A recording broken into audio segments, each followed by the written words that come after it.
Assalamualaikum warahmatullahi wabarakatuh. Alhamdulillah, wassalatu wassalamu ala rasulillah.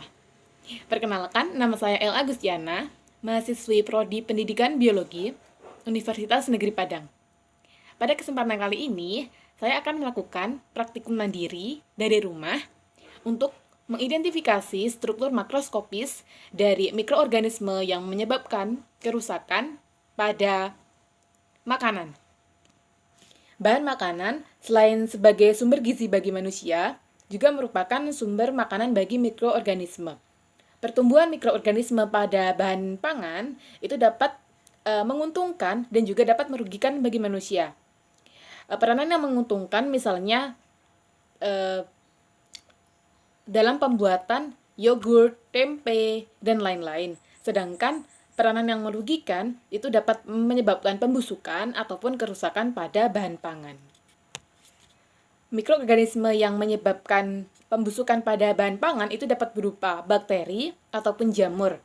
Nah, bakteri ini biasanya berukuran sangat kecil atau mikro yang tidak dapat dilihat langsung oleh mata. Sedangkan jamur itu dapat berupa kapang ataupun kamir. Kapang adalah kelompok mikroba yang tergolong dalam fungi yang merupakan organisme eukariotik yang mempunyai filamen atau miselium, sedangkan kamir adalah fungi sel tunggal tanpa filamen. Tanda-tanda kerusakan bahan pangan menurut Siagian, yang pertama yaitu perubahan kekenyalan, yang kedua pelunakan tekstur, yang ketiga perubahan kekentalan, kemudian pembentukan lendir, pembentukan asam, pembentukan warna, kemudian perubahan bau. Kemudian faktor utama penyebab kerusakan pangan menurut Muhtadi yang pertama adalah pertumbuhan dan aktivitas mikroba, kemudian air, pH, oksigen, aktivitas enzim di dalam bahan pangan, serangga, parasit dan tikus, sinar matahari, dan waktu. Nah, selanjutnya kita akan langsung melakukan praktikum. Sebelum melakukan praktikum, kita harus menyiapkan bahan-bahannya terlebih dahulu. Jadi, bahan pangan yang kita amati, yang sudah saya punya itu ada tomat, kemudian kentang, cabai, dan terong.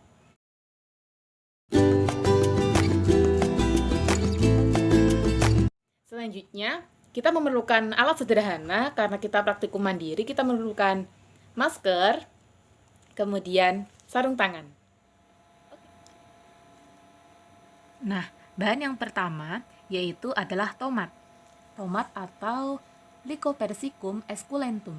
Seperti yang teman-teman lihat, saya memegang tomat. Nah, tomat ini memiliki tekstur yang lunak serta mengeluarkan air. Nah, bisa teman-teman lihat ada air yang menetes dari tomat tersebut. Mikroorganisme yang menyebabkan pembusukan pada tomat ini yaitu Aspergillus niger.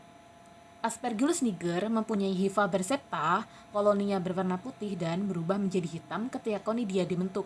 Kepala konidia jamur Aspergillus niger berwarna hitam, berbentuk bulat, cenderung memisah menjadi bagian-bagian yang lebih longgar seiring dengan bertambahnya umur. Selain itu, Aspergillus niger memiliki warna dasar putih dengan lapisan konidia spora tebal berwarna coklat gelap sampai hitam.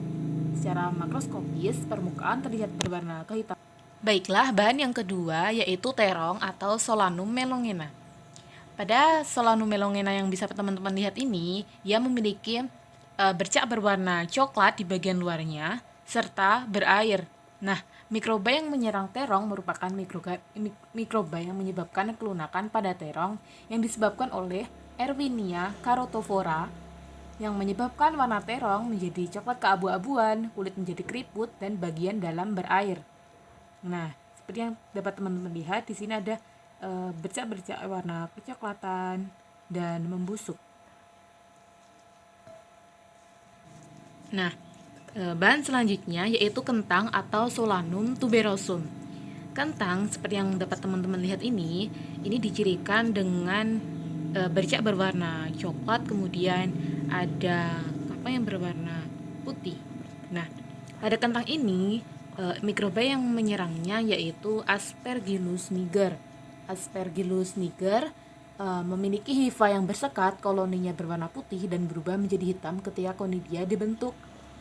Kepala konidia jamur Aspergillus niger berwarna hitam, berbentuk bulat cenderung memisah menjadi bagian-bagian yang lebih longgar seiring dengan bertambahnya umur. Permukaan terlihat berwarna kehitaman dengan bentuk koloni bulat, ketika diposisikan terbalik terlihat berwarna putih keunguan. Nah, sebenarnya pada kentang ini dia termasuk ke busuk kering. Nah, bahan yang terakhir yaitu cabai atau Capsicum frutescens. Dapat teman-teman lihat, cabai ini memiliki tekstur yang lunak serta berair. Mikroba yang menyerang cabai ini yaitu Indriella sp yang memiliki bentuk koloni yang tidak beraturan dengan tepi koloni yang bergelombang. Koloni jamur ini berwarna putih keabu-abuan pada permukaan koloni dan berwarna kuning kecoklatan pada bagian bawah koloni serta bertekstur kasar. Miselium jamur ini lebih terbenam.